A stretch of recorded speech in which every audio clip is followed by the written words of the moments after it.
I'm a European who's interested in Canada, and since it's winter there right now, I was thinking about what winter is like in Canada. And so today we're gonna find out together because I've heard crazy things, seen crazy things, but I don't know how crazy it actually gets.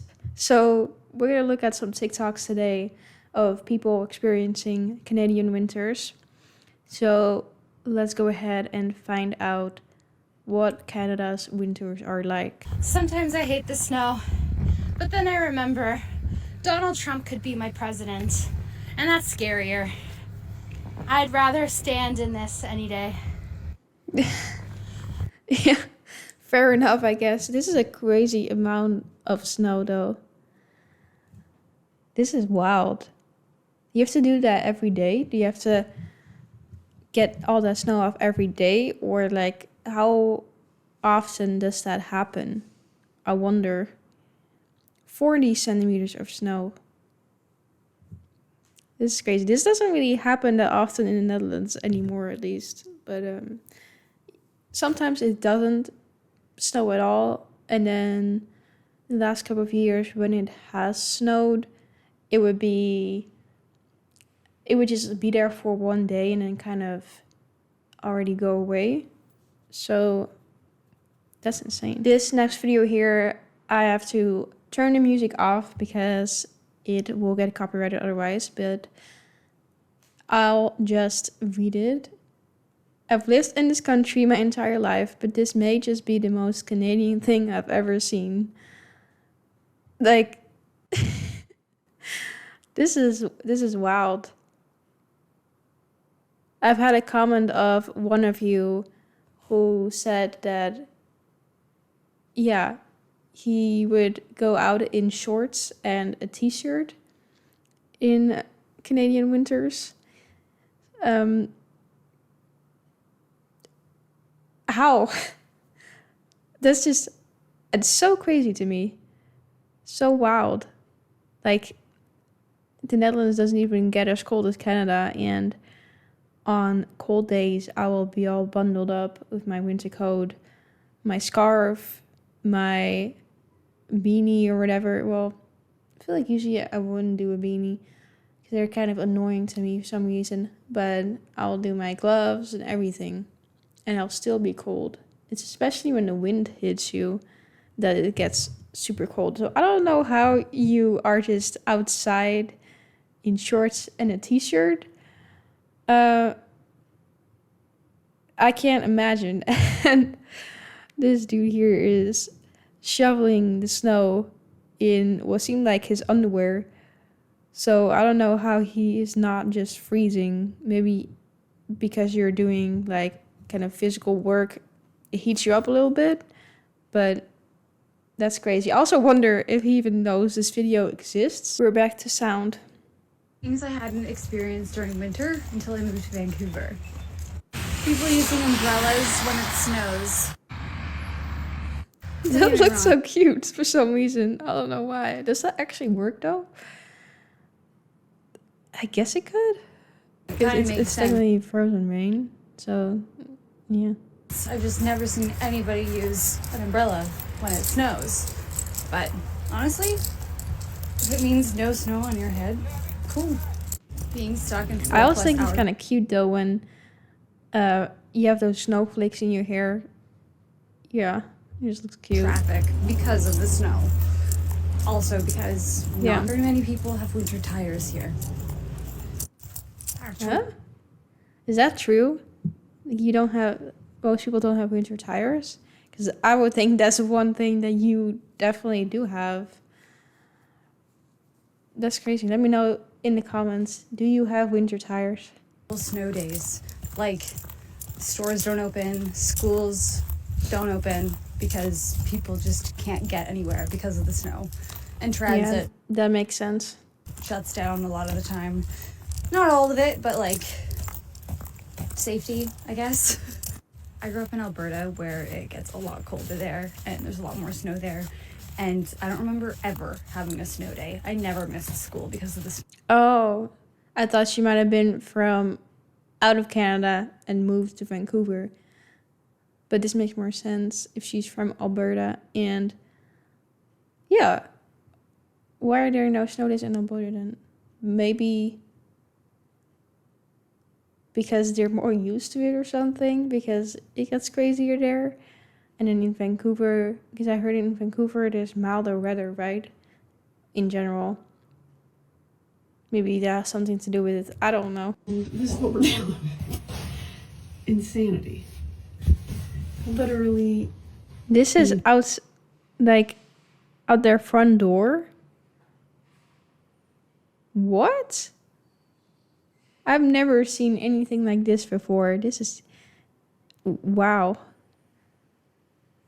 How do you go outside with this? I guess you don't, and you're prepared because you're Canadian and you're more used to winters like this, so you know to prepare for these types of days.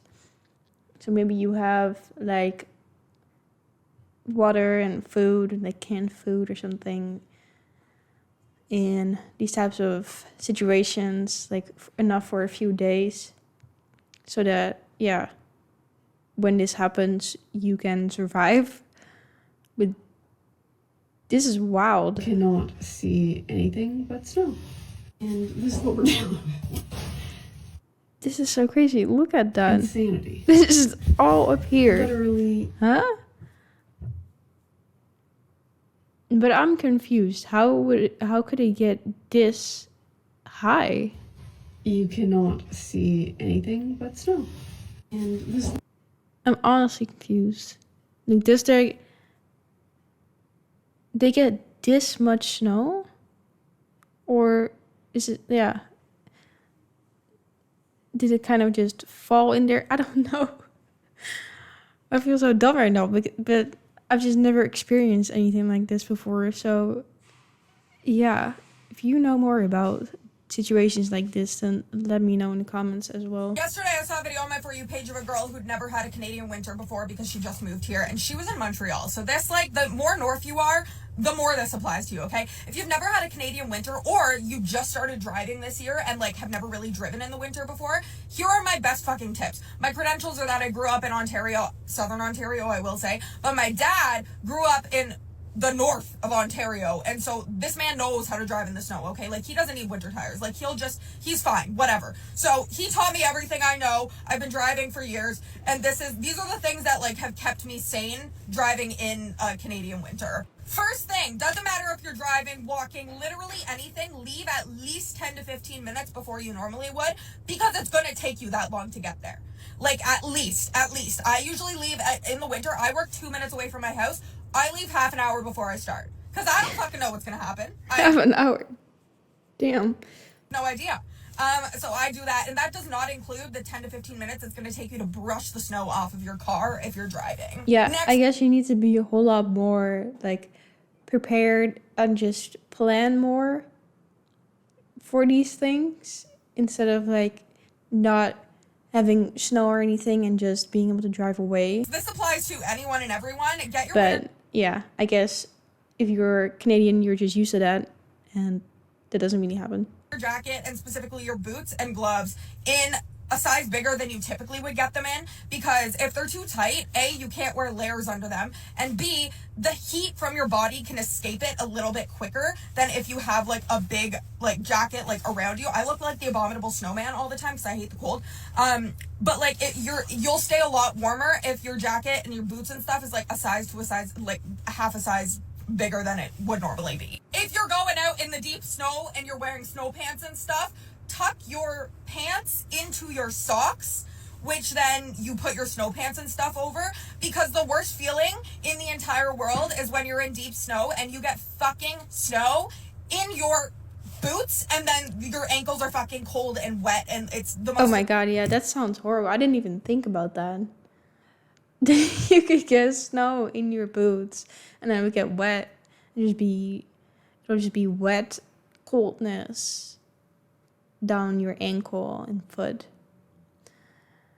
That doesn't sound pleasant.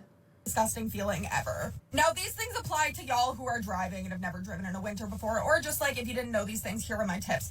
If you get stuck in snow, do not just spin your tires and try and like slam on the gas. Like, don't do that. You're just gonna create friction, which will melt the snow and create a little bit of ice, and then you're never gonna get out.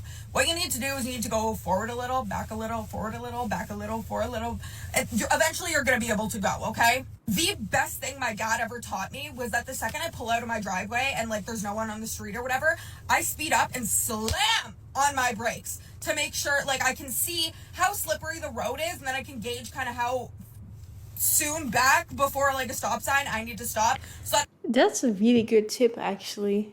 Yeah. That sounds really smart to do. I don't just like go rolling through stop signs and stuff. Because Like, if you don't know, how long it will take to stop, and then you actually need to stop, you're like, oh my god, like, you just keep rolling. It's literally the best thing he's ever taught me. Usually residential streets are not going to be plowed and the main streets are. So like usually once you get out of your subdivision and stuff, you'll be fine.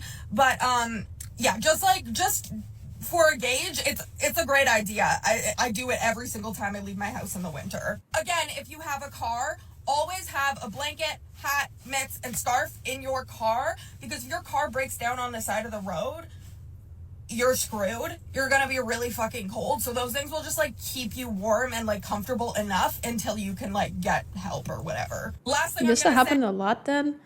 Where, you just get stuck, or you need help, or anything like that? is invest in a really good hand cream, a really good moisturizer for your face, and some fucking lip balm. Like a really good one, like Aquaphor preferably, because that shit's gonna be dry as hell. Everything is dry as hell. Yeah, already with me, in like Dutch, like the Netherlands, winters in the Netherlands, let me say it like that, I'll need to lather up some cream on my hands, especially because they'll get so dry. Like some seasons, if I wouldn't put any cream on, it would like crack and stuff, and then sometimes it even starts like bleeding. It's really not fun.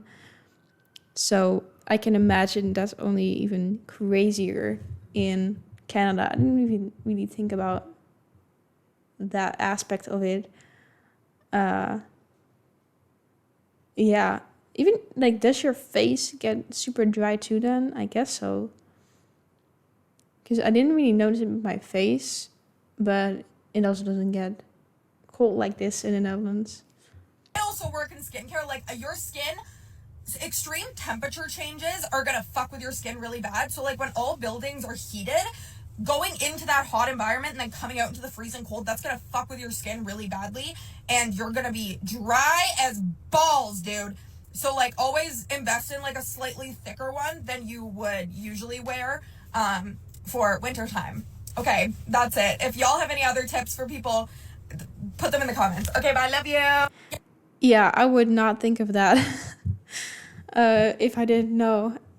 And I would just get into this winter and not know that stuff. I feel like it's kind of like in Australia, where you need to know like to really lather on the sunscreen. Here in Canada, you need to lather on your lotion, like your day cream, hand cream, your lip balm. So it's just different versions of lathering on, I guess, but crazy. Where I got a better idea of what winters in Canada are like now. I guess it also depends on what part of Canada you're in. Certain parts, I guess, will get crazier than other parts. Some parts are more mild weather. I wonder, like, if the mild weather in Canada would be more like the winters in the Netherlands. I feel like these last few years, the winters have been even more mild in the Netherlands. Global warming, I guess. Yeah, let me know if that's the same in Canada as well. Like, I wonder if the winters, like back in the day, were even crazier. because these are all pretty recent, these clips. So I can only imagine what it was like back then. So yeah, if you have any intel on that and can compare winters maybe like 20 years ago or even, I don't know, 50 years ago to winters today, then let me know in the comments, and I will be really interested to know.